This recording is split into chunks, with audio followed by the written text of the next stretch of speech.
আসসালামু আলাইকুম রহমতুল্লাহ। আজ ২০২৪ সালের শেষ দিন, ৩১শে ডিসেম্বর। সময় চলে যাচ্ছে চোখের পলকে। আর আমরা আমরা আল্লাহর কতটা কাছাকাছি যেতে পেরেছি, নাকি ২০২৪ এসে আমাদেরকে আল্লাহর থেকে অনেকটাই দূরে সরিয়ে দিয়েছে।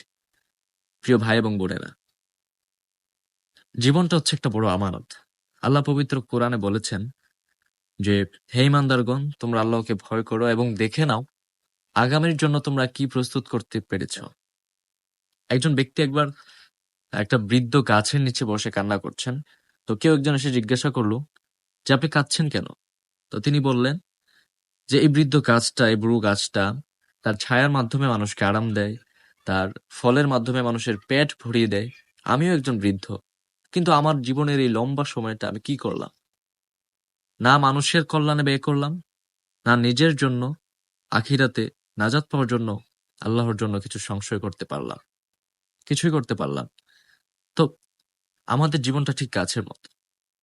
আমরা যদি নিজের কাজের পেছনে ছুটে থাকি, দুনিয়ার কাজের পেছনে ছুটে থাকি, আখিরাতের জন্য কিছু সঞ্চয় না করি, আল্লাহর জন্য কিছুটা সময় বরাদ্দ না রাখি, তাহলে আমাদের জীবনটা বৃথা এবং ব্যর্থ।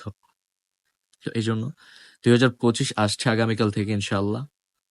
এটা সকলের যেন সুখকর হয়, সেজন্য নতুন একটি জীবন হিসেবে, নতুন একটি অধ্যায় হিসেবে আমাদেরকে এটা সূচনা করতে হবে এবং প্রতিজ্ঞা করতে হবে ২০২৫-এ আমি ইনশাআল্লাহ ৫ ওয়াক্ত সালাত, এটাই হবে আমার জীবনের স্তম্ভ। এবং কোরআন তেলাওয়াত, কোরআন বুঝে বুঝে পাঠ করা, দান সদকা করা, মানুষের সাথে ভালো আচরণের মাধ্যমে তাদের মনে জায়গা করে নেওয়া।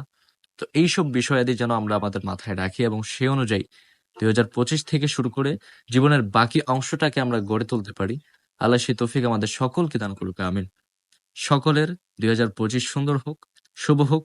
আল্লাহ আমাদের কল্যাণ করুক, আমিন। আসসালামু আলাইকুম রহমতুল্লাহ বরকাত।